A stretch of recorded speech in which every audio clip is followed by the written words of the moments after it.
Hi. Yeah, hi.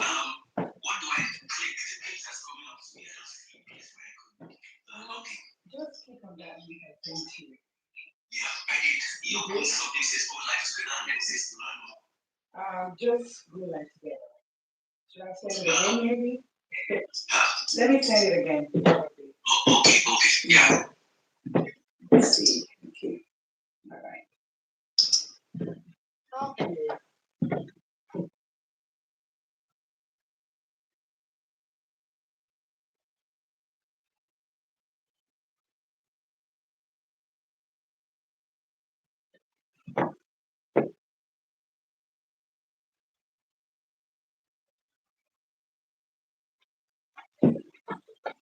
Hello, everyone. Sorry about that. I'm just waiting for the guest speaker to come in.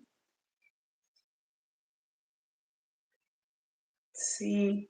If you're here, kindly write something so I know you can see me. Click on like, share it, and welcome to the Amina Jimoh Show.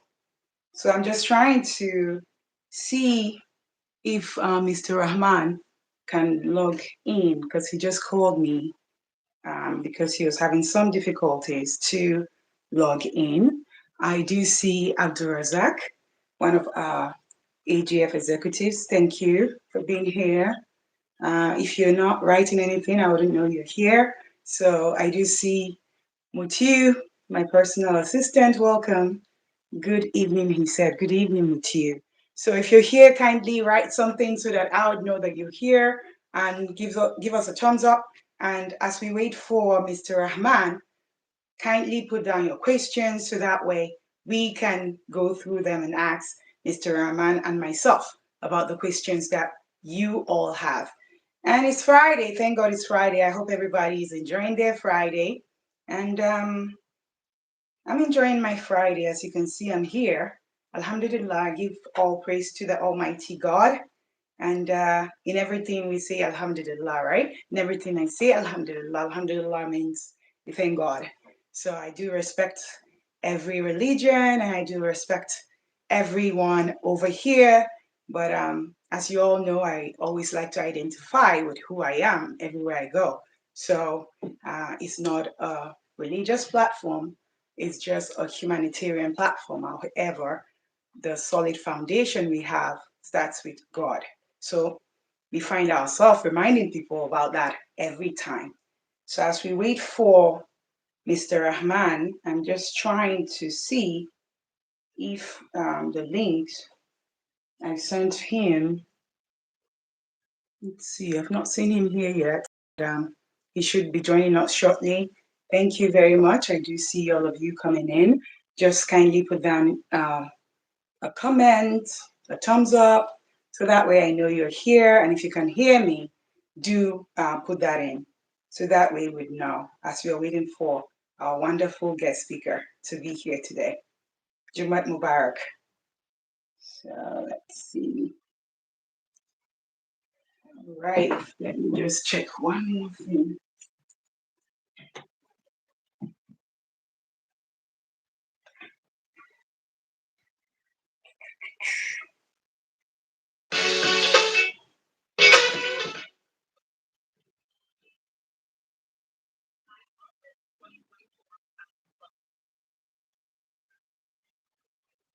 Okay, he's here.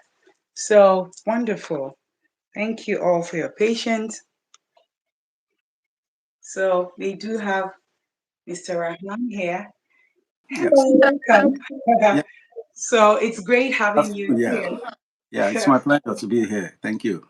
Thank you very much. So welcome to Amina Jimoh Show, a production of the Amina Jimoh Foundation. And today we do have a wonderful and excellent guest speaker. His name is Mr. Rahman, and I'll leave Mr. Rahman to introduce himself to you guys. Go ahead, Mr. Rahman. All right, thank you. Yeah, sorry, coming a few minutes late. I trying to figure out this machine, but anyway, I'm happy to be here. My name is Rahman Oladigbolu.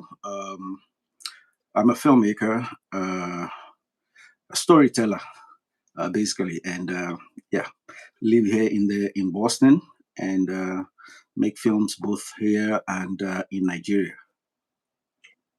Awesome, awesome. So today we're going to be telling people the impact of true life story and why it's important for people to feel free to tell their story. What do you have to say about true life stories? True life stories. The it's the interesting thing about true life story is that it's an example of the life that some people have lived, and given that we are all in this life together, trying to chart our course through the all the thickets and the bushes of life. So it's always good to hear from people who have experienced the same thing, and be able to learn from it. So that's one thing that I think true life stories are always good. Though I also, in that sense, also it's also from true life story that we tend to pull fictions. All the fiction stories that we tell, they're not all entirely fiction. We pull them out from true life stories. So Okay. Your journey from Nigeria to Harvard. And can you tell us about it and how it shaped your storytelling? um, yes, my journey. It's a little bit wobbled. It's so many unexpected corners or roundabout, but I mean it's pretty much the same way that a lot of us we always have it in life. Um, so I when I finished secondary school in Nigeria, my aim was to start, to make films. That was the only thing that was in my mind to do. I wanted to just make films. So um, but I realized that to make good films, you have to learn all those skills and everything. But as I was trying to figure out places to learn, even all in Nigeria, I was going all over the places, trying to join some soap opera. We had some soap opera back in Nigeria. I remember that I was going to the studio to want to join them, and then looking for film school, which we had one small in Jos, which I also went to Jos looking for that. But eventually, I decided to come to the United States to make films, to learn to make films first, and you know.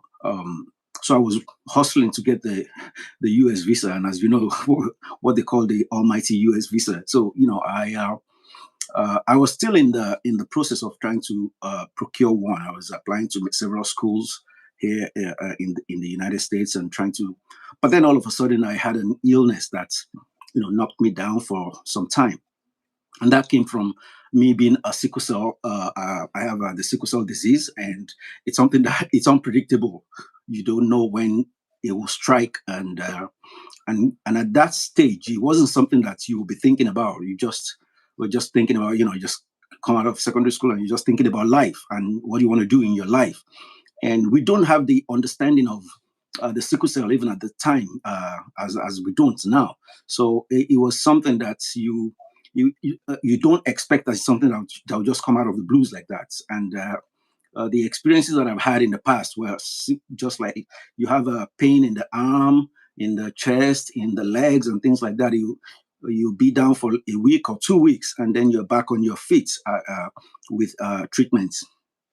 But this one refused to go, and it was the first time that first week, second week, it refused to go. Actually, I was in the hospital the first and second week before the doctor now said, "Well, I think I have to send you to UCH." Because he was in Ibadan, and that was when you start thinking about, okay, what's going on, So, but yeah, it was something. It held me completely down for quite some time. I was like 7 years on that bed, Wow. struggling to get out. And uh, but eventually, by the time I finished, what the typical process of how sickle cell affects the body. A lot of it had happened in my body, like my major joints, hip joints, knee joints, shoulder joints, all of those, it had been impacted, and that I couldn't even walk. Even after that 7+ years, I couldn't even walk. So I had to. Eventually, I came to the US, did the surgery. Hip replacement surgeries, because the hips were completely bad. So uh, after all those years and getting a new lease on life with the hip, thanks to my uncle, Dr. Ilupeju, Jibola Ilupeju, and Auntie Fausat Ilupeju, thanks to them that they were the ones that helped me here to be able to get back or give me the treatment and get back on my feet. And I was in Boston, and Boston is an exciting place. Met a lot of people who were also aspiring filmmakers, and we worked together, tried, learning films, trying to do something here and there. And eventually, I was in school. I went to Quincy College in Quincy. So it was after that I got the scholarship to come over to Harvard. Though I got more than one scholarship at the time, but a lot of them I can't remember them, because at that time I didn't even, I didn't know much about all the ideas about the school, because I wasn't thinking of really going to school for anything other than just to learn filmmaking. And once I got here and I saw that, with all the other aspiring filmmakers that I saw around Boston that we were working together, I realized that there is a great opportunity to be able to learn on the street and working on with films and all of that. I remember even there's a school affiliated with Boston University that I attended. It's called CDIA. They teach filmmaking. And at the time when I went there, it was a time when there was some improvement in the cameras to be able to try to meet up with, because to shoot with a camera, that the major film cameras, they were very expensive. And the process was also a bit complicated, but to make it cheaper. So the cameras were fast trying to improve to match the what you have from the film cameras. So it was a time when one of the cameras came out, Panasonic AG100, I think. So I went to the school and I saw that that's what the school was using to teach the students. And so I went back, I blew all my credit cards just to purchase the camera and all the equipment and got everything set ready to make films. So one of the teachers there was like, okay, I'll teach you how to film, how to do all of these things. And over the weekends, the guy would, his name is Howard Phillips, very nice man, all over Boston, all over Waltham, weekend would just be filming with my equipment all over, learning to make films. And he didn't collect anything from me other than $1. He would say he just wanted $1 just to show that I paid for the training. Wow, That. that's nice. So yeah, very very wonderful guy. So yeah, so we did all of that, and from there, yeah, I finished Quincy College. I got all the scholarship. Went to Columbia. I remember because I found that in one of my boxes recently, and to Harvard. But I chose to go to Harvard, of course, because it's something that was here in Absolutely. Massachusetts, and it was a wonderful experience. My By that time, I've been working with film, so I decided to study something that will help me in storytelling. So I focused on, I did liberal arts with concentration in psychology, studied a lot of the neuroscience, the way the brain works, and how it connects with human lives, how you tell story, how we experience life through all of these things, because they are all connected, right from the brain all to everything that's happening on the streets. So that was Absolutely. what I did. Yeah. I love the way you said you did psychology. So I'm not just here telling you stories. I know about Hmm. people too. I can study you. I can tell you about you. So that's like I got all the education needed to be here, to be on Yeah. the screen, to tell Yeah. you about how things can impact you, even if you feel I'm here to entertain you. But in another ways, like medically, you have that qualifications also to Mhm. guide people as a director, as a film director, that Yeah. this is what we need to do. And we're Yeah. not just, like how other people just don't go to school and you just put cameras. Even the iPhone now, people can just put it right Oh in yeah. front of them and start filming. Just Oh like we yeah. see a lot of content creators now with the Yeah. Facebook money or whatever that some people do, or the YouTube. So I love that you have all the education to give people the accurate information that is Mhm. needed and the guidance in both the entertaining world, Mhm. entertaining them, and also at the end of the day, trying to use the skills you got from those psychology studies Mhm. to Yeah. kind of educate them. So, what inspired you to pursue writing and filmmaking? Um, what made me to pursue filmmaking, start with that. That was the first thing. Writing came second because I hated writing. When I was in school, there was hardly any notes that I completed. Because I was slow writing and all, so I hated writing. Uh, and when I realized that I needed to write to make films, that was the biggest hurdle. That, oh my God, what am I? But luckily, there was I found a mentor when I was still in Nigeria. A guy, a person called Shegun Shapara, was a brilliant, wonderful guy. He lived in my neighborhood next to my house. He studied at New York University. He studied film at New York University. I didn't know all of this even when by the time I decided to be a filmmaker. I didn't know. I just knew that guy was living there. He was one of the pioneers of the BCOS in Oyo State. And that was one of the things that made him, he came back to Nigeria so that they could start something like that in Nigeria. So he was one of the pioneers. He was working there. But I never even connected all of that together with film until I was, I decided I wanted to be a filmmaker, and I was looking around and realized that, wow, there's someone just next to my my house that I could go to. So he he became my mentor, and the very first film script that I saw in my life, he was the one who gave it to me. He showed me a film script that he had been writing, and from there I started learning, how to write films. And but still, it wasn't still something that I felt like I would do. I realized that, okay, you could be a film director without writing. At some point, that you just find good writers. There are many people who are just That's screenwriters. what I was gonna say. I wanted to say sometimes you can contract things like that. I was gonna ask you Exactly. next Yeah. about that. You said, Exactly. yeah, Exactly. But and things changed on that. Sorry, things changed on that when I became sick, and I was on the sick bed for that long period, because towards the end of the years when the health started coming back, because at the initial I was completely paralyzed. I never even saw something like that. So I was completely paralyzed from my neck all the way down. I couldn't move anything. Even if my at that time if my neck fell one way, somebody had to help me pick up my head back, and they put oh, pillows. So it was, but when the health started coming back and the pains were reducing, though at the time, without knowing, all those joints had been damaged, but the pain were reducing, and I was being able to get my head back and all of that. So it got to a point that you had nothing to do, and you're just waiting to get treatment. And the treatment was expensive, as they were talking about all the surgeries and everything.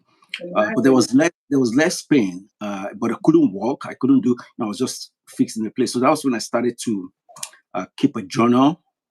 When I could move my hands, I could do things. I started keeping a journal. So eventually, I decided to write what was going on. My experience trying to come to America and to learn filmmaking, and then all of a sudden, the sickle cell thing coming hit me.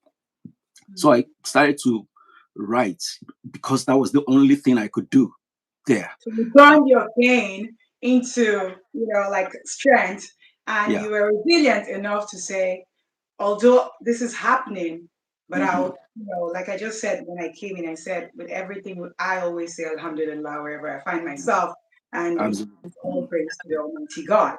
That Hmm. means you kind of like said, okay, this is happening to me, but I'm going to use whatever is happening to turn it into positivity. So I Absolutely. give you a kudos for that. And thank you so much for sharing your story, for being brave, because I know you've shared this story. And with the videos you sent me, I watched the story, and it was Mm, very emotional for me because mm, sometimes, uh, but I'm glad you were able to share it because I find sometimes that men don't like to share their stories, yeah. especially, sorry to say, Nigerian men or African men, because they Mm, feel like it makes them less of themselves. So we need more men like you to encourage them because that's where you find people having depression, mhm, and yeah. before you know it, they say somebody's dead because sometimes they feel, oh, I'm a man, I'm not supposed to say what I'm going through because that makes Mm, me less of a man.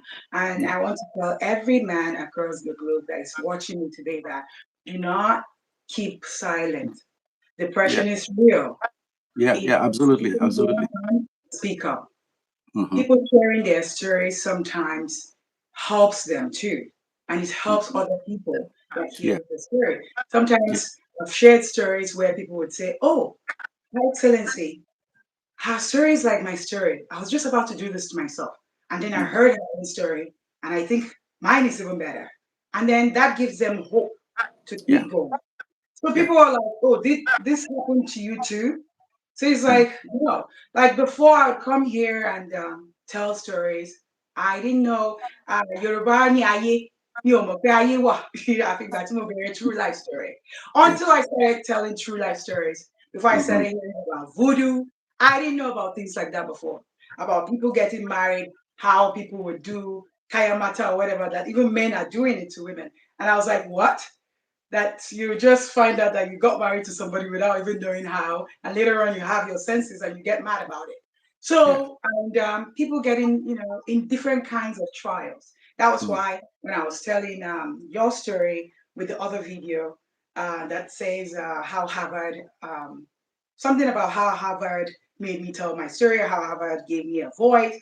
I said, everyone in life, some people would say, well, I've never been through trial. You're lying. Everyone on earth has been through trial in mm, different forms. We just have yeah. it in different ways. So when Yeah. people are shaming you or saying this, don't care about them. You care about yourself. At the end of the day, it's only you and your God Yeah. that really cares about what you're saying.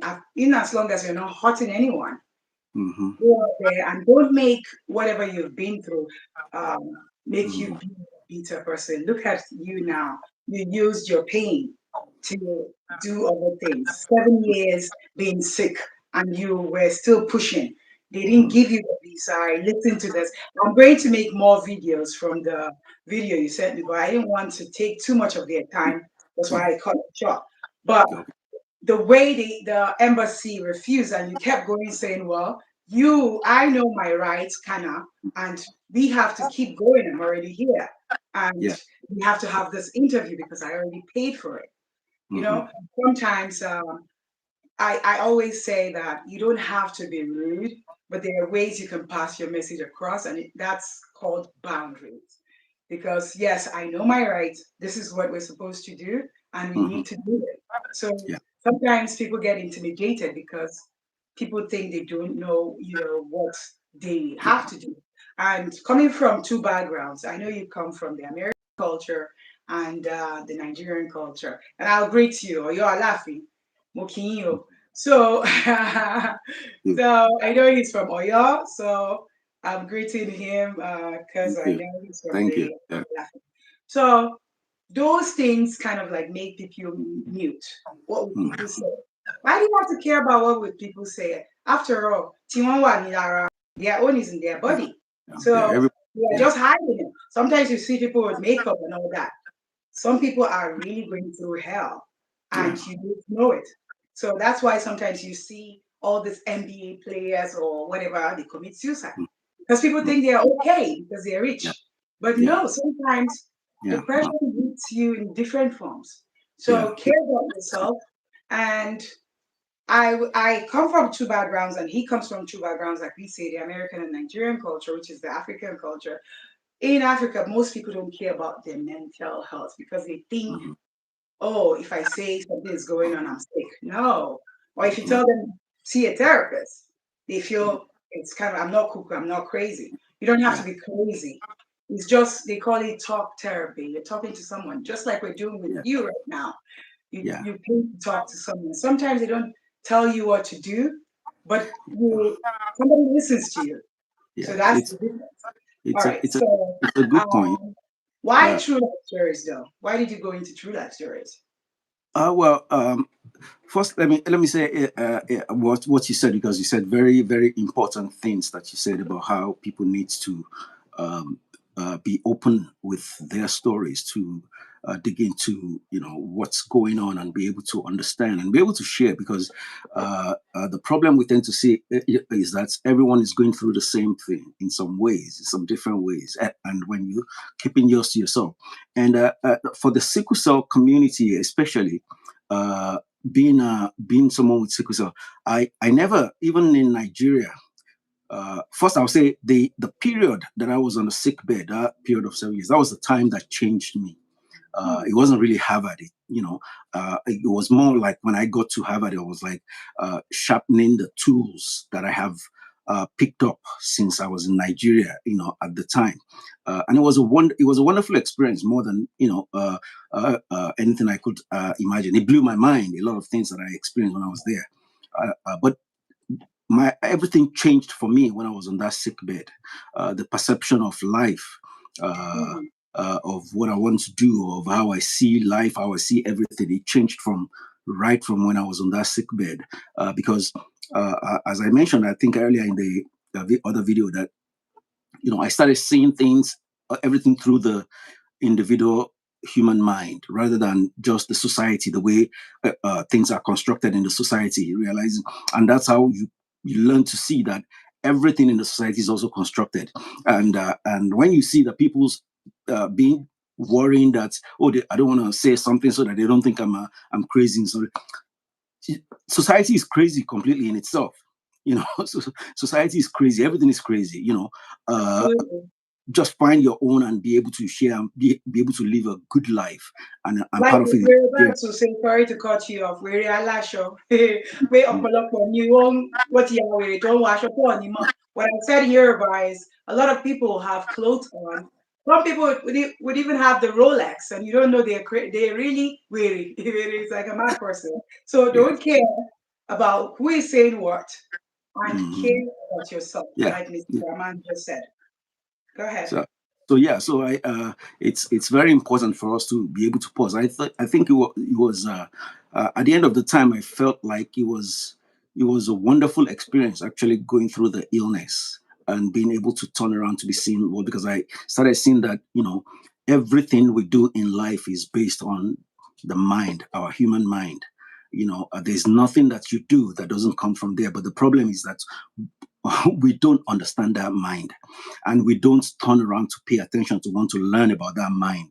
uh, we pursue everything else, that we see, without realizing that the origin of all of these things is your mind, who you are. But that's the thing that we don't pay attention to. And so everybody runs around looking for one thing or another. That is the craziness of life. But once you are able to pause, stop, and step back, and watch, and try to find yourself, what are you doing in this world? Why are you here? Who are you? I mean, I say me all the time. Who is that me? And things like that. Try to learn through the mind, understand how the mind works. I think that's the liberating experience that everyone needs, and it was that illness that gave that to me. So that's why I always cherish the moment, and I'm always grateful to God for that. It's an opportunity. So um, and coming here, being able to sharpen all of these things, and coming to tell stories, non-fiction stories. Though some of the films I've told so far, I made them like fiction stories, but they're based on real life stories. The first one, Soul Sisters, which was based on the story of a young Nigerian woman coming to the United States and struggling to be able to make a life. Even though it's a fiction story, it's based on things that I've seen around, and I'm sure you have seen Oh these yeah, around. I loved it. It's a good Yeah, one. You guys need to go watch it. yeah, It was and I very think good today. yeah, Thank you, thank you. And I think it's something that I didn't see people telling our own stories like that. That was the reason I decided that was what I was going to do at the time. And the second film also was something that was a true story. What happened when I was in college at Quincy College, and also actually continued even when I moved to Harvard. I saw the same thing. I was part of a lot of the crisis of Israel-Palestine conflicts and all of it. So the importance of that, the stories of my friends that I experienced from Quincy College to Harvard, all of them, because both Jewish and Palestinian friends of mine, all of them, and the supporters, who are Arabs, who are non-Arabs, everybody, So that was the story I decided to tell in the second film. I made it like a fiction story, but it's actually based on true story, and all of that. So the importance of true stories are very real for us to be able to see people around us, see, and for everybody to also be truthful about your experience, because that's the only thing even you yourself can grow beyond that thing. Sickle cell was not something I would mention when I was in Nigeria, and I'm even ashamed to say the book that came out of my writing when I was on the sick bed. Because at that time, when I started writing seriously, I used to write 8 hours a day. I write 4 hours when I wake up in the morning, 4 hours before I go to bed, starting from 8 p.m. to 12. So all those writing and everything that became the book that I published when I came here, uh, you could hardly find 5 places where I mentioned sickle cell. Hardly, because it wasn't the way we talked in Nigeria. It was something Because of different. the stigmatization. Yes, exactly. So it was something else. And I know my experience at the time, even that you mentioned voodoo witchcraft, some of it were associated with witchcraft, what I was going through, because the way it held me down, the way, I became paralyzed and all that. And I remember at the time, I also, the nights that I actually lost, that I became completely paralyzed. I remember that night very vividly. I had a dream, and in the dream, somebody was chasing me around, and then he shot me. The gun hit me, and I woke up with the thing, and that's when the whole thing, everything, the health collapsed completely, and I couldn't. So all those things, it fed into the idea of witchcraft and all of these things that we know. I don't know much about all this right now, but from what I have learned now, I can connect all these things to the fact that I had sickle cell. That explained all of it, and the social understanding of witchcraft and all of it. I think that also played into the idea of the dream, and playing into what was happening in my body. I mean, that was also one of the things I was in pursuing when I was at Harvard. I remember I had a class, my neuropsychology class, that I spent a year with a guy in neuropsych. I was always following him, trying to see, okay, look at this dream, and what happened to me. I got shot in the dream, and I woke up, and right in that spot, I felt like something was there, like, so just trying to find explanation what happened at the time. But the important thing is for us to be able to admit to know what was the main issue, which was like, I had sickle cell at the time, but the society, we had some kind of averseness to this idea of sickle cell, that you don't want to feel stigmatized. And now, but I'm glad some people are coming out more in Nigeria. And you see, my story is not unique. A lot of people are going through the same thing, even worse, that I see in Nigeria now. And we don't have a good healthcare to be able to help them. I was just not long ago, I was talking to a young girl that had been on the sick bed for 14 years. Wow. That had not been able to come out for 14 years, and the lady that was trying to tell her story so that people could help, she also had sickle cell, got to a point that then she also broke down with sickle cell, almost died, so all of these things, we have in Nigeria, that I really, I'm hoping that the government and everybody will be able to really come to the aid of, sickle cell is not something that it's not a joke. It's not it really makes you, it affects you completely for the rest of your life. But it's the health part. We just need to help the people, touch the people, and make sure that everybody gets a good health care. It's very important, just like we have here, so yeah. Thank you for sharing your story. From what you have said, sometimes I believe, and I always say to myself too, sometimes God lets you go through things. Maybe He's even saving us, and you don't Mm, know. It mm, might be that it's something that could be worse. mm, But you had to go through that trial, just mm, not to go through the other one that might be bigger mm. than this. So Yeah, I'm very glad and we thank God that you were able to use your pain and make it into something beautiful that we all are learning and hearing from today because this is a very big, powerful story. thank you. And Yeah. experience, I would like to ask you about experiences growing up that made, you know, real stories resonate with you. Um, my experience growing up, it was typical. I think. I grew up with my grandparents, largely with my grandparents in Ibadan. And there came a time when my father I had to move to Oyo to go to school. I went to Olivet, first St. Andrews in Oyo Primary School, and then moved to Olivet. Um, I started at a school called Alafia Primary School in Ibadan. That was where I started. But then my father moved to Oyo, and he wanted everybody to move to Oyo. So that was the first one of the major first conflicts that I had in my life because I didn't want to go with him. I lived with my grandparents, and at that time when I was in Ibadan living with my grandparents, my father's house was like just a stone throw away at the back of my grandparents' house. So walking there in the morning to go to school with my siblings and coming back, and then from there go back to my grandparents' home. But it was something that my father didn't like, the idea of uh, uh, like seeing your grandparents' house as your home.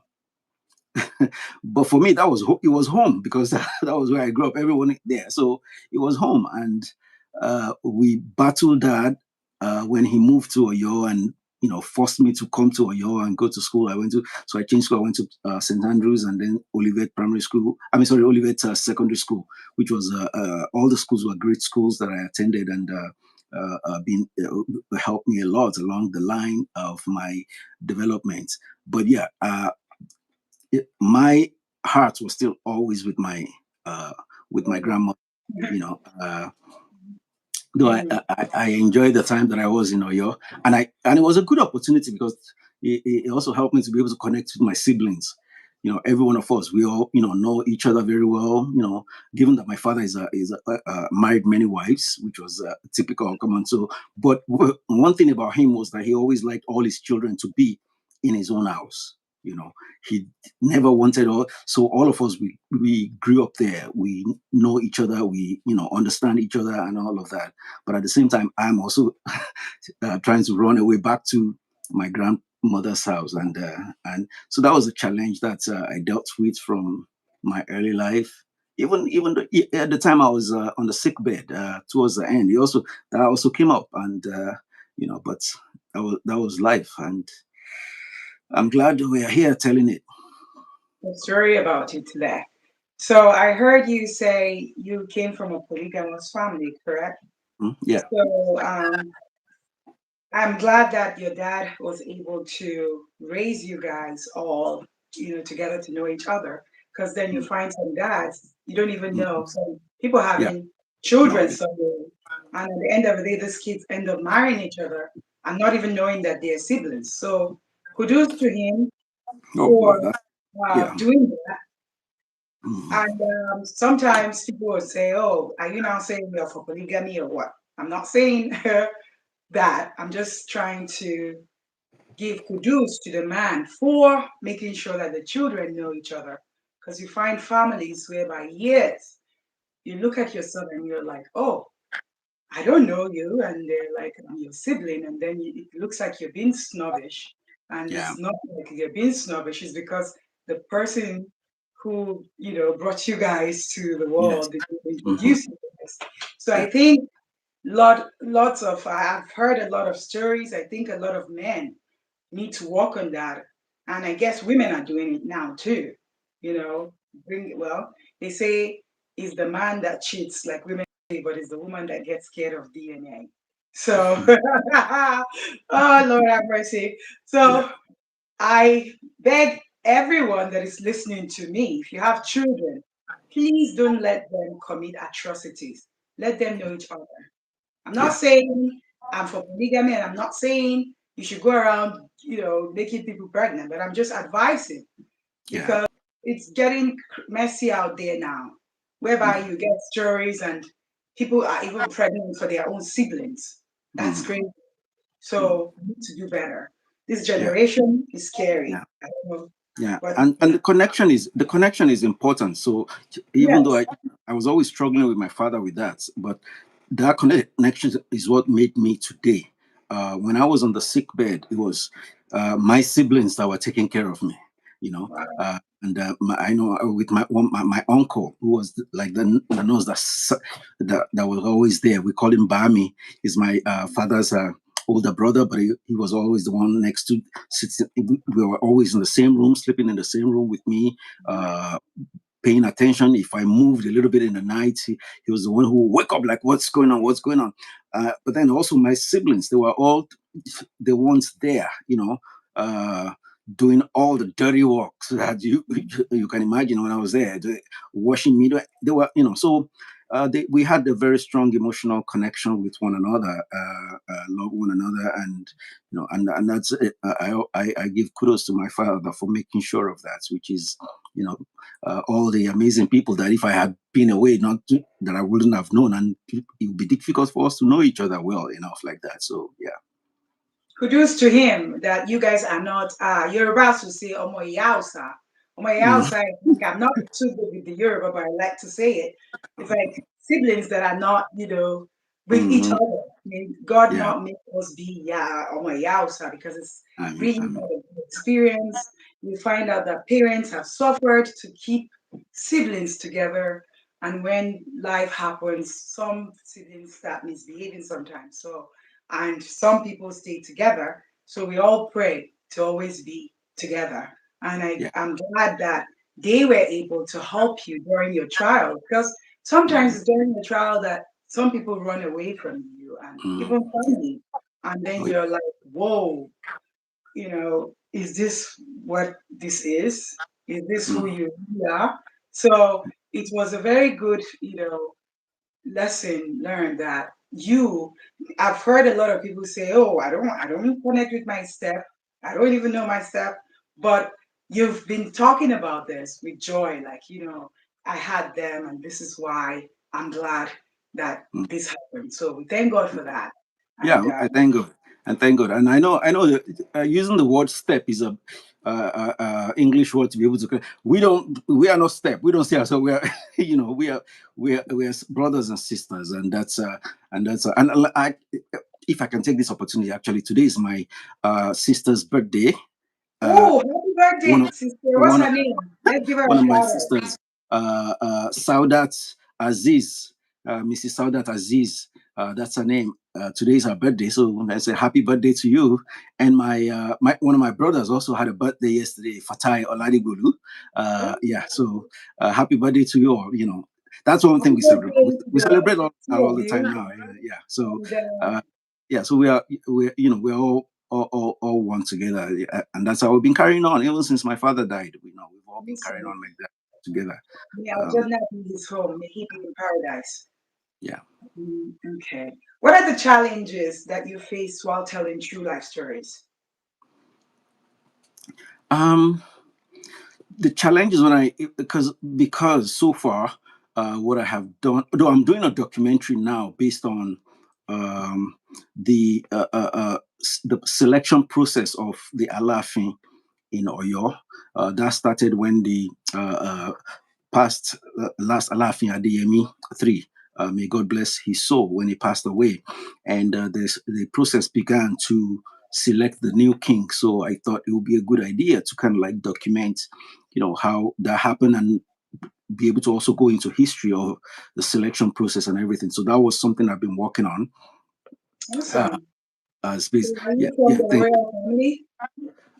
Yes, my family was, because you the selection was the process was we had two major ruling houses that where you choose the king. When you have the Alowolodu family, which is where the past king Alafi Adeyemi represented, and then after that, then you move to the largely we call it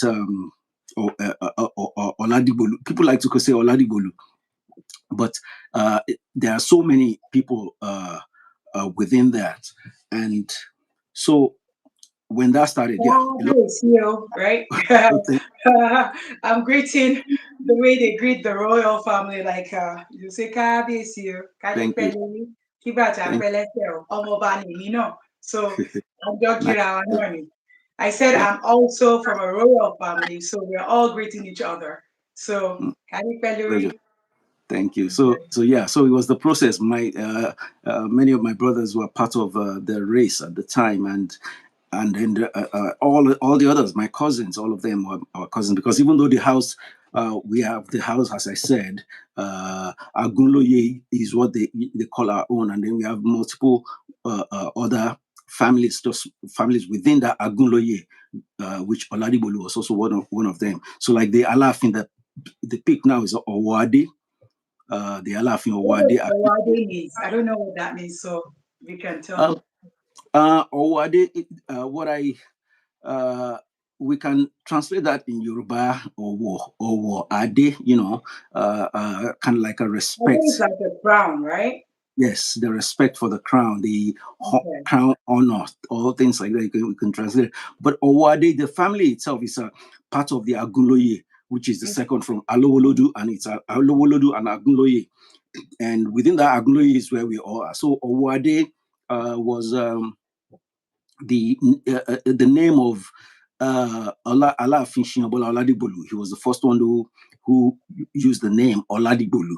So where from whom we all descended from. So his younger brother then was Owade, and he loved his brother so much at that time. Even he insisted he wanted his brother to become the king after him, and there's a place in we call Agure in Oyo where he built a palace for his brother Owade. Wow. Uh, but unfortunately, Owade died before him, you know, and but we're happy now. I'm very happy that now we have the first Owade king, which is the current Hakim Owade, who's the Alaafin now, like is a great grandson of that Owade, that was the brother of Shinyabola Oladigbolu, Mm. So So now I know that Yoruba sometimes will say they pick with Ifa, or do they still do that? Or is it just people saying, okay, you're the king? Because I know in those days, they look at the divination or whatever they call it and say, mhm. Ifa is this one. Do they still do that?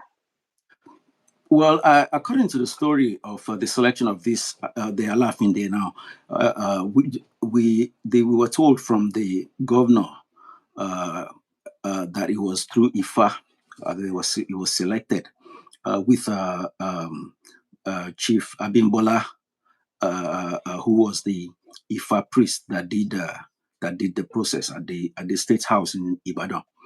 Um, but there was a controversy over whether that question, whether we can still use Ifa or but through the regular process that we select Alafin, which was for the Oyomesi, are the ones that will select Alafin. Over the years, it hadn't really been Ifa like that, but the Ifa was a legitimate way to select Alafin, because as human society, and there are always different kind of problems, and to these problems there are different kinds of solutions, and so when the Oyomesi, there were problems with the Oyomesi at the time. For 2 years, it was going. People were not satisfied with what was going on with the Oyomesi, and the governor also was not satisfied with that. So eventually, what the governor did was to call Chief Wande Abimbola to use Ifa and select someone. And according to what we heard, but the selection was done and everything. and we have Alafin Hakim Owade. So I don't think there's any problem with, because there's so much. It's like you're having difficulty in one way to select, then you go the other way. Though over the last 100 years, I could hardly point to any time that they use Ifa to Okay. select their army. It was usually through the Oyomesi and the consultations, even among the princes. I can remember the father of Alafin Shinabola, who was Lawani Agogo Ija. He was much older by the time he became king. And I remember at the time when he was supposed to, they wanted to make him king, he decided not to be, giving it to someone else that he thought would be good. So there was usually consultations among them at the time. But as you know, life goes on, everybody's having children.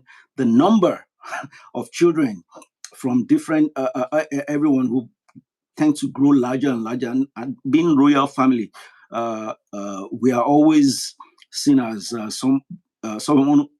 We had the freedom to marry many wives, so you tend to have in the family many people who marry many wives. It's like They gave you a green light. yeah, it's like part of the custom of the family to that it's okay. And even the women in the royal family, they were very free women, that they could marry anyone, and if they feel like they're not happy with that person, you could go away, you get away. That's why you have in the family many people who will move from one husband to another, or sometimes people will just decide that no, I don't want anybody. And there was nothing problematic with all of that within the family, because the princes and princesses have all of that freedom, and people respect the freedom over there in Oyo. So the whole process, the way it went, and I know, but it was legitimate to some extent. Well, don't let me use the word legitimate, but it was one of the ways that you could select Alafin, because the whole problem is just pick one of the princes.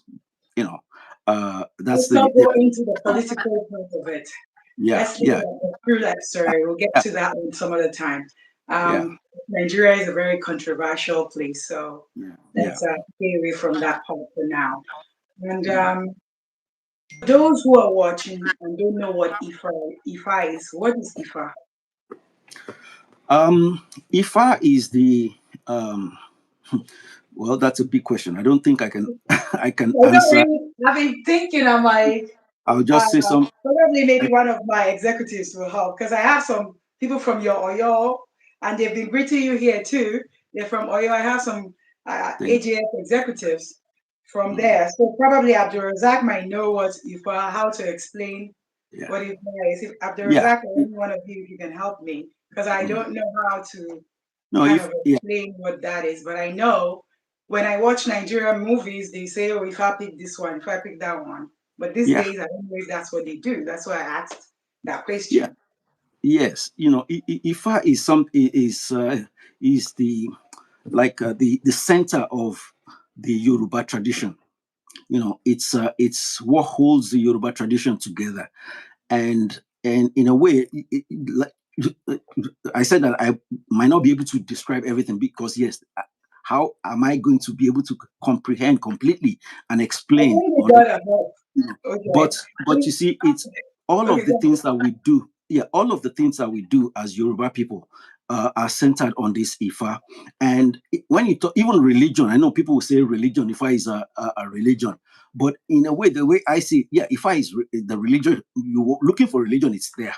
And as Professor Sophie, if you know, Professor Sophie has said some time ago to Tunde Kilani, there was a documentary that Tunde Kilani did on that, and we have Professor Sophie talking about it. That Ifa is science, you have science in it. Ifa is philosophy, Ifa is religion. All of those things you find in there. So you find you understand that it's a way of life. You understand it's something that um, for the Yoruba people, it was able to uh, uh, gather knowledge about the world and offer path, make sense for us to make sense of the world and live. There's a debate that we tend to have about the religions that we have now in Nigeria, that we have largely the Muslims and largely Christian and Muslims. And but before those religions came to the Yoruba people, within the Ifa, it was that Ifa tradition that encompassed everything for everybody. And there was no conflict. There was no division, you could be doing, you could be from the village or something that they are the ones that are in charge of the Ogun worshipping. And some other people can be in charge of the one Shango worshipping. However, those places, they're only like the experts on the process of that Shango sacrifice and everything. But whenever you're having the festival, also whenever from yeah, from yeah, Oyo. whenever you're having the festival, everybody will go to the Sango festival when they are doing it, and everybody will go to the Ogun festival when they're. It wasn't like somebody you belong to religion of Ogun or something. No, and that was why all the Yoruba people, everything was one. There was no conflict until we have Islam and Christianity that divided us, and now we are on two sides of the thing. So that. But but a lot of things that in Ifa, a lot of knowledge. I have studied the tiny bit of it, just tiny, and it's amazing to find that there was nothing you see in any other religion that you not see in Ifa. There's nothing in Christianity, in Islam and that's an amazing thing to see, to learn, and the idea Did you how learn it here or back in Nigeria? excuse me. Did you learn it while So you're here or back in Nigeria? funny enough, the first time I learned about Ifa, that well, let me say, when I was on the sick bed, a lot of people were taking care of me. My father was open to everyone coming to take care of me, given that the story of the illness at the time was a little bit, given the dream I had and some other things, it was always modeled in maybe witchcraft or something. So I had everybody in the central mosque in Oyo. On Fridays, they'll be praying for me. In churches all around the place, they'll be praying for me. The pastors will be coming in, and the Ifa people will also come. They'll do sacrifices and things. I remember a time even when they did sacrifices to Shango, all of it. Yeah, so everyone was there. It was actually a time that I was thinking that, okay, the typical way in Nigeria that somebody will say, oh, I was sick. Yeah, it was when I went to this church that I became okay. So now I'm a Christian because of that, or I'm sick. It's this Afar that did something, and that's why I'm a Muslim. For me, I said all of them were there. So that means I'm all of them because they all came. I couldn't point to only single one that was responsible So for are you me. doing 3 right now, or how many are you doing? If I may Um, ask. the, You to don't be have to honest, answer. If you feel comfortable answering, that's okay. no, I think no. There's not. I don't hide anything anymore. I realize that life is very open, and that's what I do. No, I respect all religions to some extent, and I don't see myself as now. I don't see myself as not belonging to one or belonging to one. Yes, I was raised a Muslim. I know a lot about the Islamic and everything. So, and my family is also Muslim. So the culture of the family is largely, whenever you have a religion, Islam, that's what's going to be largely the culture, and the Christianity also, that's what's going to be largely the culture. So it's like, we celebrate everything together. But I continue to learn, like what I learned from the illness, that everything comes, everything we do in life, everything that you see in life, the foundation of it is the human mind. And when I learned through that, looking at everything, you realize that everything is the same. There's no difference in all the religions that you see in the world, and the problem we now have is how people see them as different, and everybody trying to find fight and say, "Oh, you come and join mine because mine is the only way," or something like that. There is no difference in all of the religions. I found out, and since then, it made me. And I also realized that as human beings, when you're born into the world, there's nothing that really required you to belong to a religion. It's from the human mind, from the society, from everything. It's a creation of thing, and it divides people. You know, you see, if you're a Christian, you see the Muslim as like the opposite. In some ways, there's that division there. I know among Yoruba, we are even more accommodating, that you see even within families, you see Muslim Christians within the family and all of that. But still, there is still that difference that you experience like the other person. I remember my two sisters from my mother, they are Christians, though born in Muslims, but because there was a laxity in the way their religion to the way I was raised. So they became Christian. And I can remember long ago that my youngest, may God bless her soul because she passed away, Shakirat, a wonderful young woman. And she will say, no, I will make you a Christian. You're going to become a Christian, Rahman. You're going to become a Christian, And I say, yeah, I was telling, I'm a Christian already. I'm not different from, because I see everything as the same way. And they're just like different philosophies of trying to understand life. So I don't have any problem with, in terms of belonging, I think I see myself free. You find me in the mosque, I'll pray. You find me in the church if anything's happened or anything. But I also it makes me also to pay attention to how these the two religions have corrupted the idea of the traditional Yoruba culture. Making it seem as if it's a backward thing or anything, or like it's nothing like that. From what I found. And to go back to the question of where I learned Ifa. So I experienced Ifa when I was sick during all those times, but it's strange. It was when I got to America that I first started to learn Ifa.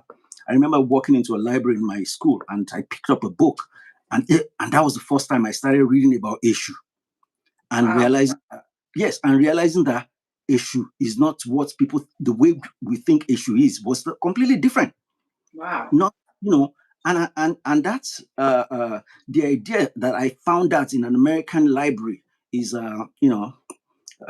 it always stays with me that I grew up in Nigeria and never learned about this. So it was that time I started actually trying to learn more about the tradition and all of it, and realizing that it's we've been brainwashed to think it's a bad thing. It's a bad. Yeah, but there's nothing that, because I put myself to learn about religions, there's nothing I've seen in any religion that you don't find in Ifa. Okay, thanks for sharing. Abdul Razak from Oyo, one of my executives, said Ifa is an oracle. The Eleri Igni, I hope I said it right. He said the definer of life, like a compass that gives direction. It is the spiritual that predetermine what will happen. And Ifa sees ahead, gives direction and what and how to appraise the gods. Because I've watched a lot of things whereby sometimes they throw children, like is it Elijah or something in Lagos, where they throw children, they'll say, all this madness that women are doing now and doing DNA. I'm not saying you shouldn't do whatever. I'm here telling you it's my platform. I have a standard. I talk about what I believe in. So I'm just saying what I say because I'm unapologetic sometimes. So sometimes people will say DNA. Now, in those days, people don't even care about DNA. They have all these orole or whatever they call it. They don't born you to go and bring another person's child because then, they might just give you water or something and bingo, something might happen to the child. I think we did a show together with Abdul Razak, and we were talking about that the last time because Abdul Razak is my AGF coordinator for Kaduna, and he also resides in Oyo. And I'm taking the time to give a big shout out to all my Amina Jimoh Foundation executives, my volunteer executives. They are all here. We wrote a lot of questions for you, but I think we've been here for a while, so I'll be answering some of them later on. But I'm giving a big shout out to Abdul Razak. I'm giving a big shout out to Sharifa. I'm giving a big shout out to Islamia. I'm giving a big shout out to Mutiu. I'm giving a big shout out to Ishaya. And if you're here, kindly write something so I would know that you are here. And again, we want to say a big happy birthday to Madam Sadat Afiz and Fatai Oladigbolu. Thank you. Yeah. Happy Happy birthday. Yeah. birthday to you. Happy birthday, happy birthday, happy birthday to you. You. We're Yeah. not going to ask how old are you now, but we'll pray for you that the Almighty God be with you, guide you, Yeah. and I mean, I protect you. mean, And I mean, thank you for loving Mr. Rahman. And I'm using this time to thank your family for being there thank, through your trials and for standing by you. I say kudos to the Oladigbolu yeah, family. And I thank, say a big shout out to Dr. Fatai Lukbeju and yeah, his family. yeah. Eshun Adupe, I do. thank you so Yeah, much. Dr. Fatai is somebody that I know. He's like a mentor to me also. So I'm giving a shout out to his family. Thank you for standing by, yeah. Mr. Abdulrahman Thank you. Oladigbolu. And do you have any advice for other people who want to be writers or filmmakers? Um, well, I can say just a little bit. Um, it's a better time that we live now.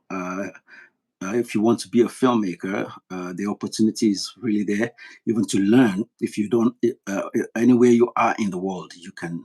The internet opens up the world to every one of us. So, a lot of the things that I learned when I was that I had to go from one place to another to learn, everything is online now.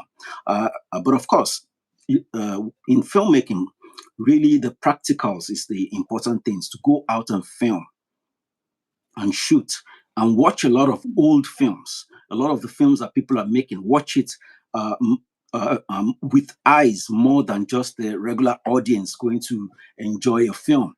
You know, look at the shots. You look at the shots. How did they get this? You know, how did that happen? And all of those things. And those are the ways that we can learn now. And when it comes to equipment, you mentioned earlier this iPhone, the cell phone, and even a lot of other phones that people are, you can make a good film with Absolutely. things like with things my iPhone right now has a camera better than the camera that I used to make Soul Sisters, you know. Wow. And at the time that I made Sisters, that was the top of the line of the cameras outside, for independent filmmakers, not the celluloid, My camera was like the top of the line that you have to get the Panasonic AG100 at the time, and then you have to get the converter to be able to use cinematic lenses and all of that. But now, if I shoot with my iPhone, it comes out better than than what I did at the time. So I the can opportunity imagine. is there. Lots. People just need to pick up the camera and try to do something for them. And when it comes to story is very important. It's something that one has to sit down with, and you have to be very observant. Human nature, it's very important because everything that you see in the world boils down to human nature, and the template of the human nature is the human mind.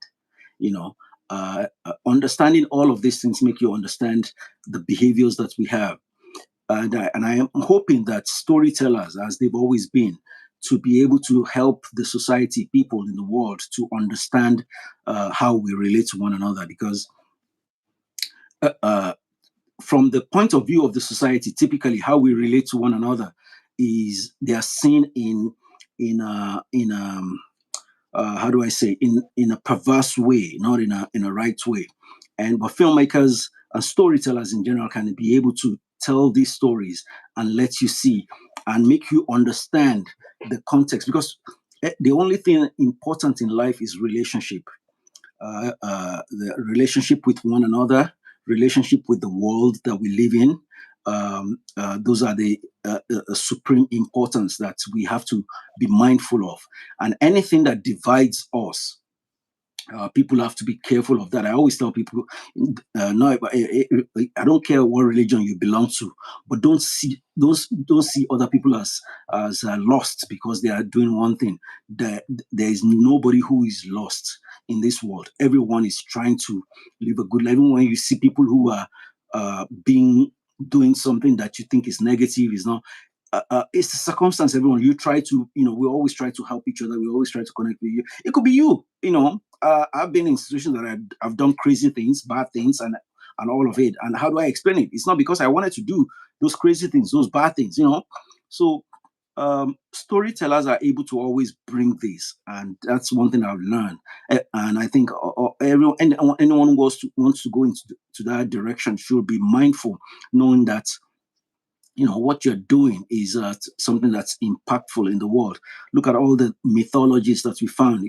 It's there. It's storytellers, people who tell these stories. All the stories of the religions. We have magical stories of Prophet Muhammad getting something, and we have the stories of Jesus being born by. All of these things are stories put together by people to be able to guide us in the right path to live a good life.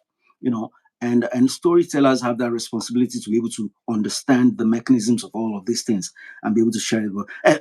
And because of that, you have to be able to step out of how people see all of these stories. You have to be able to step out and not be within, because once you are within one particular story, it's hard for you to be able to recognize the beauty of the other story. So basically, you have to be diverse and open to everyone's story and culture in order to Yeah. be able to say, okay, this is how I'm going to put this, and this is where I'm going to put that. Yes, you have to be independent. Independence is very important, and that independence is, you have to be independent of all the religions, especially all the religions. You have to be able to see them for what they are. You have to be independent of all of them. It doesn't mean that you don't practice, and you can do whatever you want.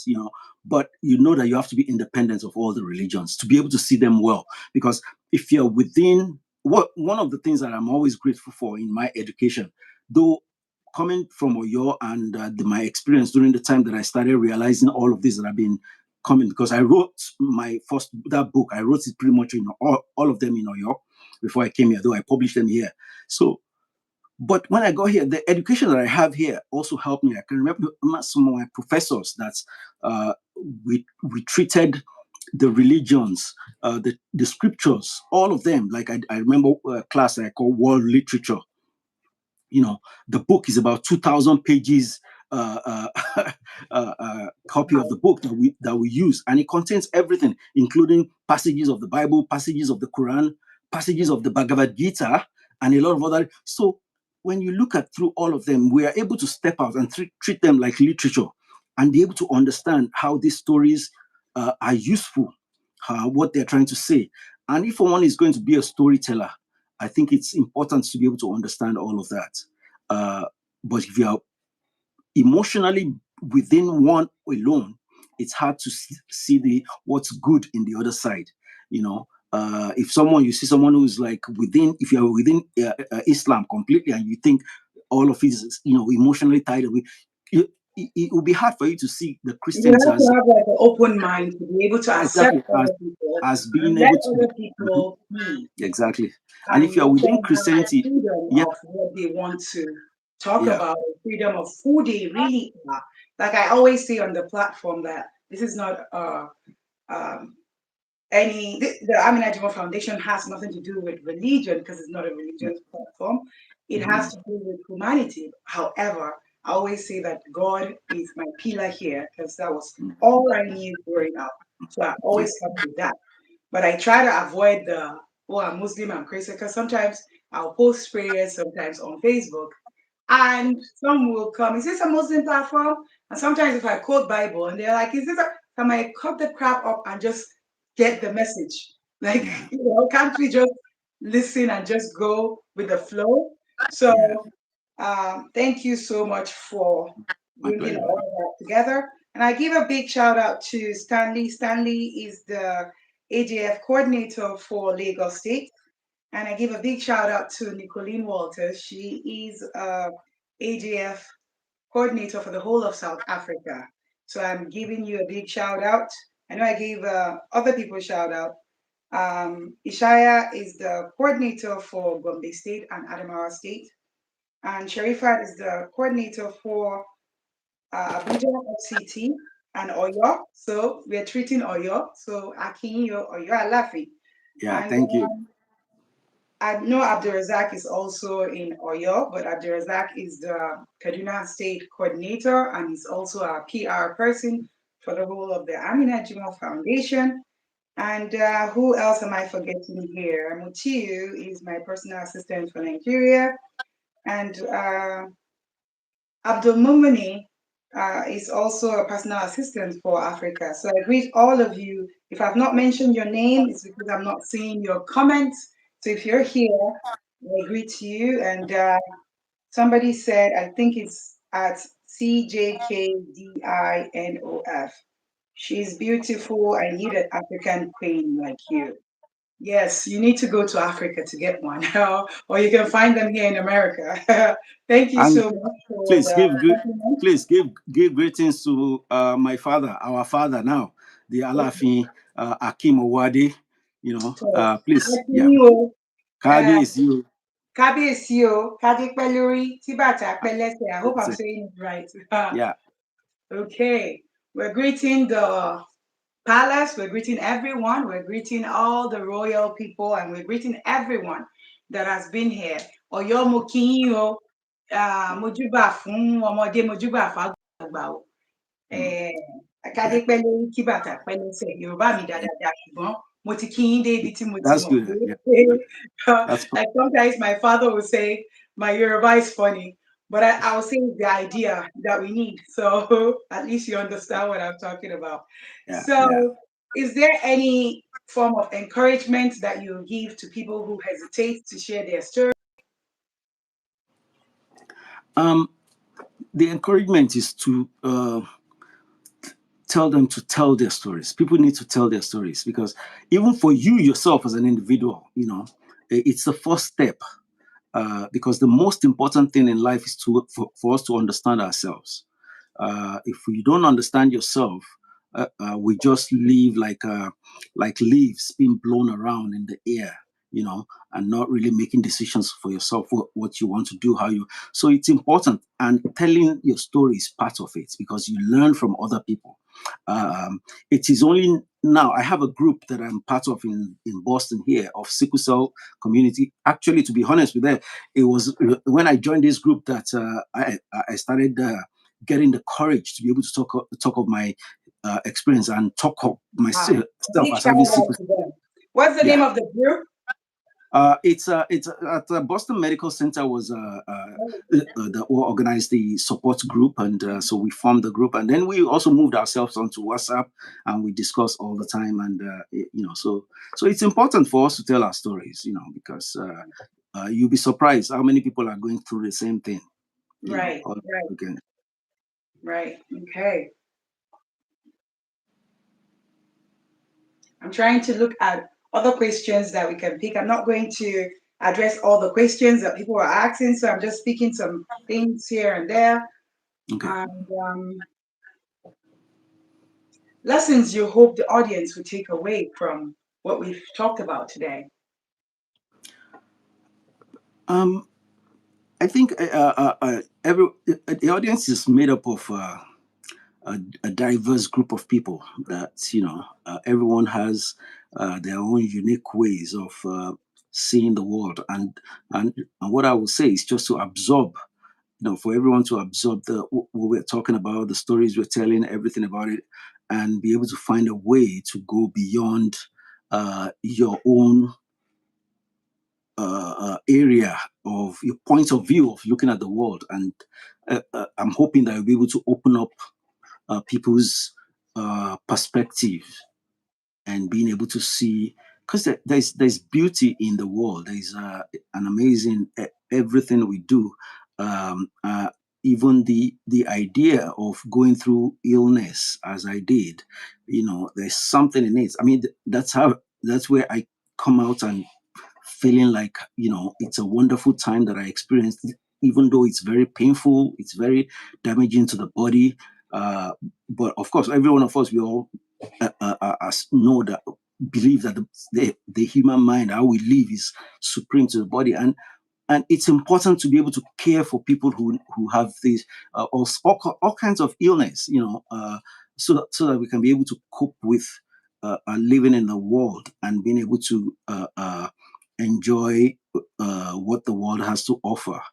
Because it's everything is so amazing. Even staying here, talking to everyone, talking to you, and everyone listening, it's such an amazing moment. It's a slice of um, huge life that we can't really comprehend, and it's all beautiful. But when we're locked within one perspective that we have, and we're trying to do one thing and we think it's not happening, and it makes you to really not appreciate even the moment that you're living.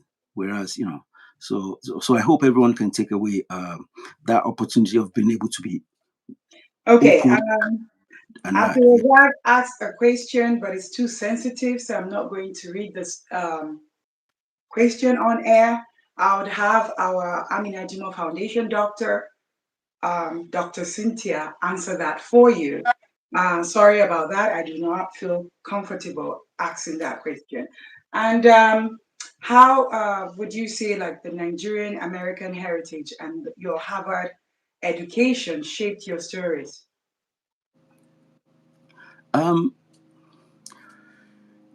life is all about experience, and as I say, relationship. Relationship to the world that we live in, and relationship to everyone and everything that we live in the world with, even including uh, our desires, things we want, things we own, things we think we own, and all of that. Our relationship to them. So uh, all of these things, they work together just to shape who I am as I am right now. I mentioned that even the illness that I had, the long-term illness I had in Nigeria, ended up coming out of it, realizing that there was something uh, uh, miraculous in the whole thing, something empowering, something informing about the world. So everything just it comes together. So like when I was in school, although coming from the illness, my idea was just I wasn't looking at to study anything particular. Though I started studying psychology myself when I realized that everything is coming from the human mind is important in what we do, how we see things, how we perceive everything that's going on in the world. Now we create what we create. So that was something that I was ready to learn and to be able to read a lot of literature, things people have written in the past. So all of these things they all come together and just help me to be able to continue to see the richness of all of us together in the world, to be able to see. I know it's a time in America that it's a difficult time talking about diversity and all of it. But the truth is that that diversity is important, no matter what the political order of the day is. The diversity is important. Every one of us, we are going through different stories that is like slices of the entire life that humanity is living, and I am not going to be able to go through what you experience in life, everything that you've experienced, the difficulties, the challenges, everything, but when I hear your stories, uh it's able to become part of my story, simply because we are both human beings. We are both composed of the same biological compositions. Our brains are the same. Whether you are from anywhere you're from in the world, the brains are the same. It's an evolutionary uh, uh, produced things that's there, and it's through that we live. We live in the same. We see things through all of this. So when you tell your stories, I'm able to see it, and it becomes part of my story. When I tell my story, it's able to become part of your story. And we realize that all of these things, one person cannot experience it all. That's why we have the diversity. And that's why we have to recognize that diversity as part of our own, rather than take it to divide one another from reality. So That was a very good one. Thank you so much for coming on the show. And thank you for having. if any other person has any other questions, you can send it, and I would be giving you guys about, let me see. Okay, he said, can a sickle cell patient be free of crisis? If yes, at what age? Like they believe over here. that when sickle cell patient is managed above 18 years of age, that the patient is free? Um, Thank you for that question. Uh, it's one of the things that people believe without adequate information about the sickle cell itself. The sickle cell continues after 18. It's something genetic. It's in your genes, and it continues no matter what. I remember even at that time growing up, they would tell us that by the age of 25, that's the maximum that age that the sickle cell person will have, that you'll be dead by 25. And I know that scared me, because when I became sick with the crisis that I had, that was long-term crisis, I was 22. And I was thinking, oh, maybe it has come, that they've always been saying that. And I've always been afraid of it growing up, that, you'll be dead by 25. But all those things they're not really true. um, that crisis came when I was 22. That was past 18 years, and I know people have crisis here. I have friends who are 30, 40, 50, that they're still having crisis.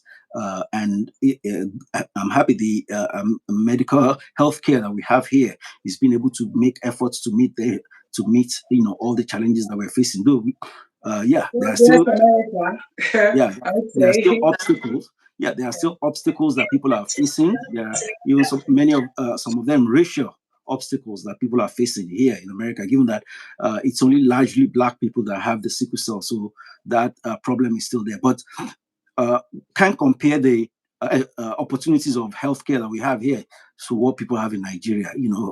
I joined support groups on WhatsApp and everything in Nigeria as well, and things that I see is just, It's you know, scary.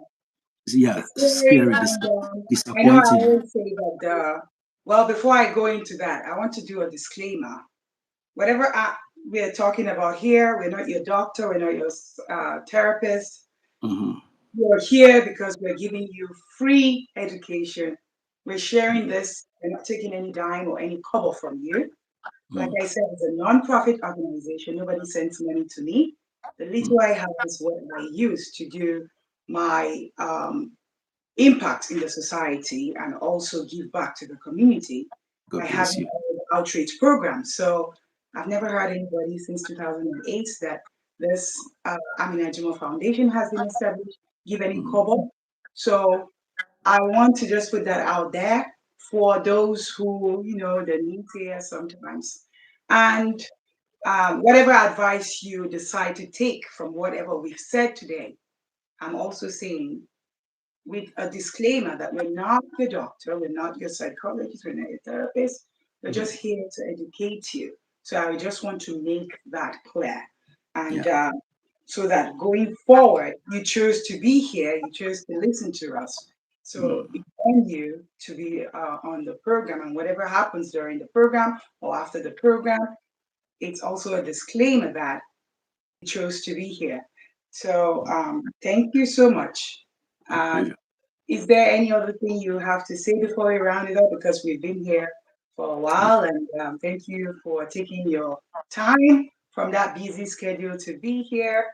And Thank you. hopefully, we'll see you here again to tell Yeah. other stories, and I'll use other videos that you Yeah. gave me to do more shows to educate people. And before you actually leave, I saw that there was something you talked about how you had volunteers on Mm. your thing because I think I loved it when I watched it and I was like, whoa. But I think that would be for another day Mm. to educate Africans what volunteering means because I think volunteering in Africa is different from volunteering in America.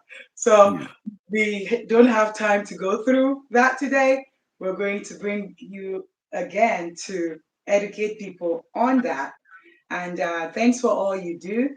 My And pleasure. for everyone around the world, Nigeria, and I know it's a global platform that needs to do things with Mr. Rahman Oladigbolu. Feel free to reach out to the Amina Jimoh Foundation and the Amina Jimoh Show, and he will give you the excellent um, thing that you want. If it's you looking for a movie director or you want to write, just contact the Amina Jimoh Foundation and then we'll reach out to Mr. Rahman Oladigbolu to help you tell your stories and to help you bring out the excellent job that he usually brings out there.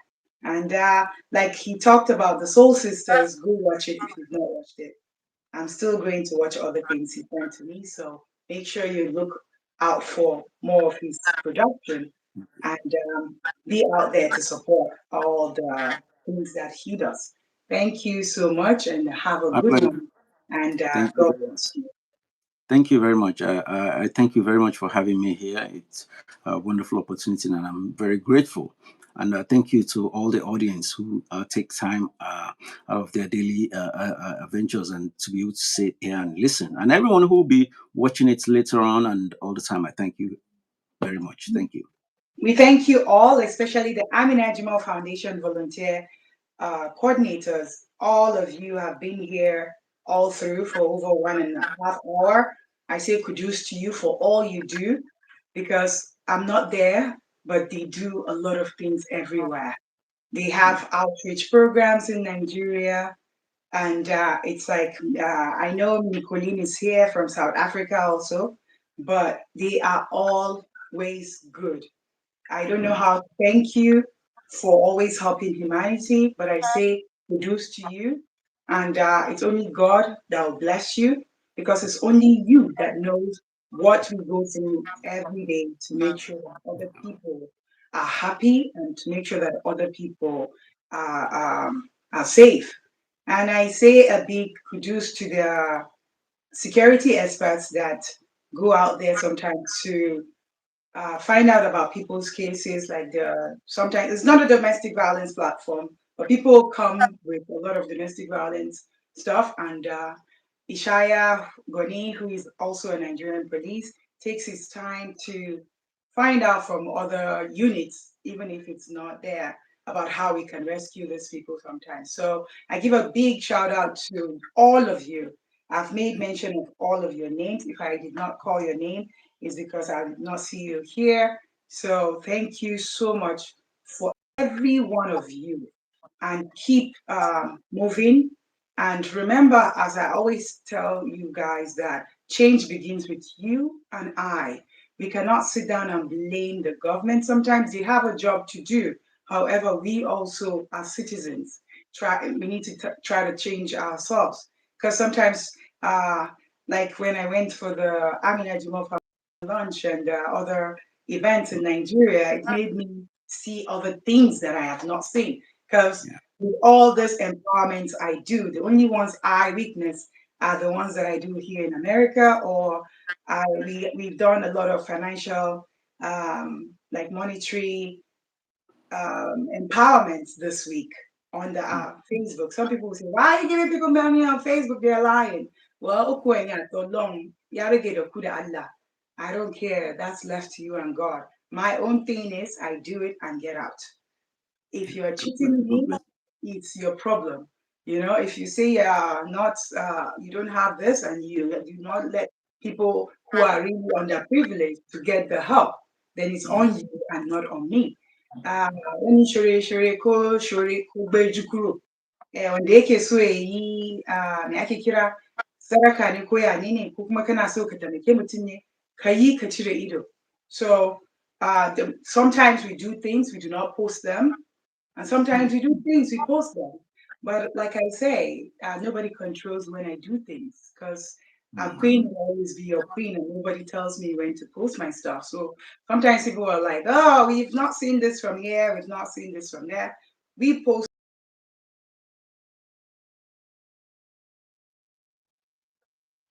post it for awareness. Because sometimes you see people on Facebook who say, oh, I'm following you. You did not give me this. We do not get Facebook money because we did not sign up for that. We did not get YouTube money.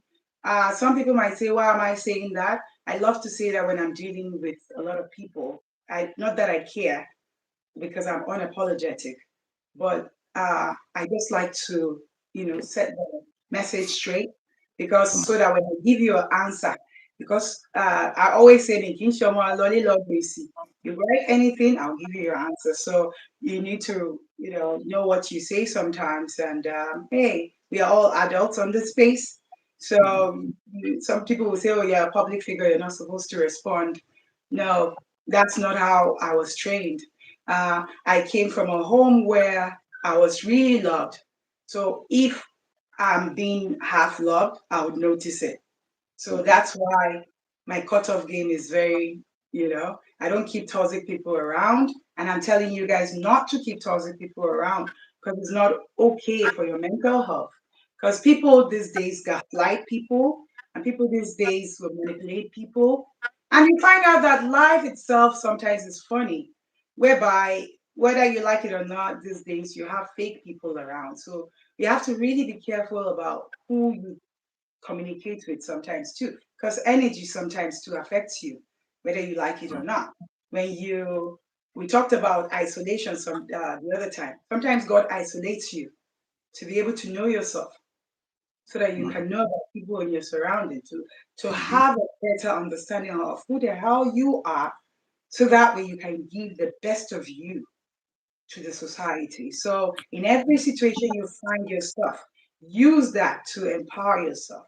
I know some people are victims here. I have a lot of people who come on the platform who are victims, but I'm not telling you not to. I cannot tell you how to tell your story, and don't let anyone determine how you have to tell your story. It's your story. Nobody can tell it better than you. And if people are saying, "Oh," because sometimes I come back and I look at the Facebook and they're like, oh, she's lying or he's lying. It's their damn story. They're telling it. So let them tell their story the way it happened. If you do not believe it, wakapa, like I always say, wakapa is like, move on. Things are happening. Things are happening. Things that I myself did not know that are happening. I've come to realize that never say never. Kayema mwani. Made how what is even aye in Yoruba? It's like I don't even know how I'll say it, but those people that do voodoo or whatever, may they not catch us, because sometimes no matter how you pray, wallahi, no matter how you pray, they'll say, oh, are you praying? Just pray that, akayema mwe. So, but in all, if God does not give them the power to get you, always believe that everything is God letting it happen. Sometimes He might let that happen to you because some disappointment takes you to where you're supposed to reach. But when it's happening to you, you don't understand it. But later on, you'll be like, wow, is this what God had for me that I did not see?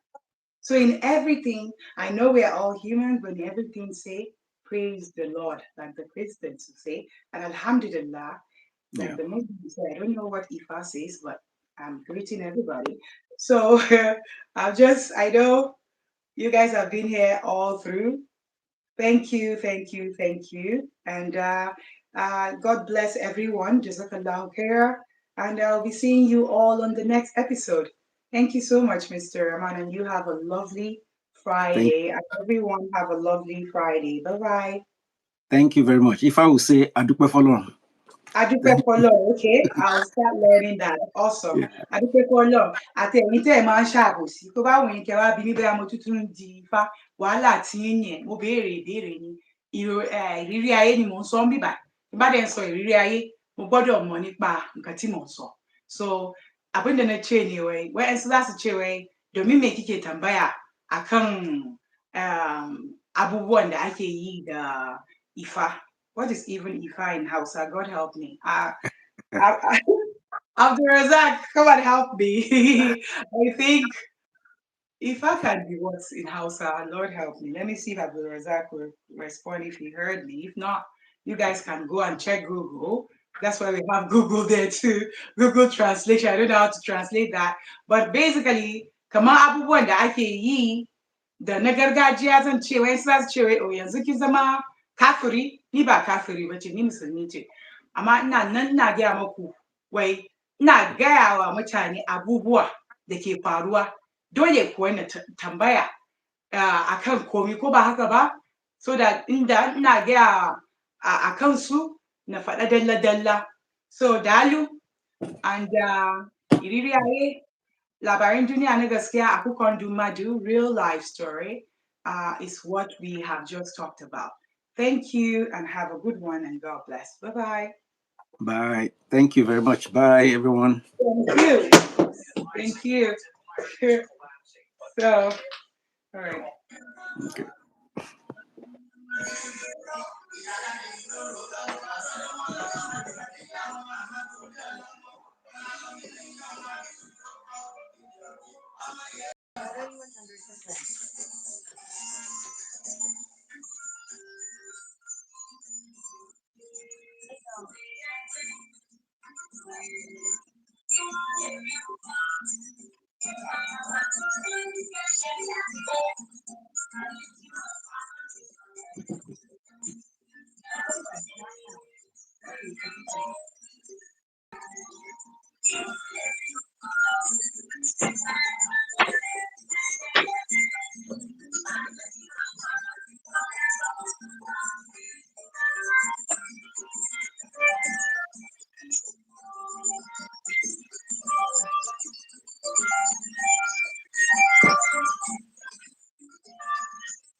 Jáwọ́ kan ṣe rere kóbìnrin kóbìnrin ìwà rẹ̀ lọ́nu káyé nǹkan lọ́wọ́ rẹ̀ jẹ́ kí n nàkàn.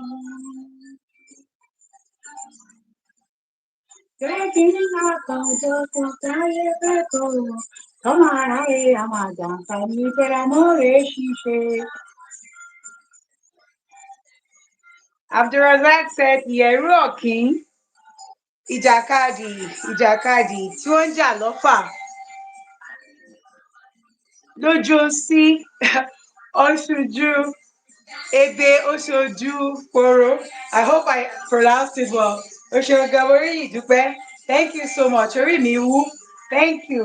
Mo dúpẹ́ that you greeted me with the oríkì Ọ̀fà. Mo dẹ̀ kí àwọn ará Ọ̀fà náà. Mo kí yín ẹ ṣeun. Mo dúpẹ́. Ó dàbọ̀.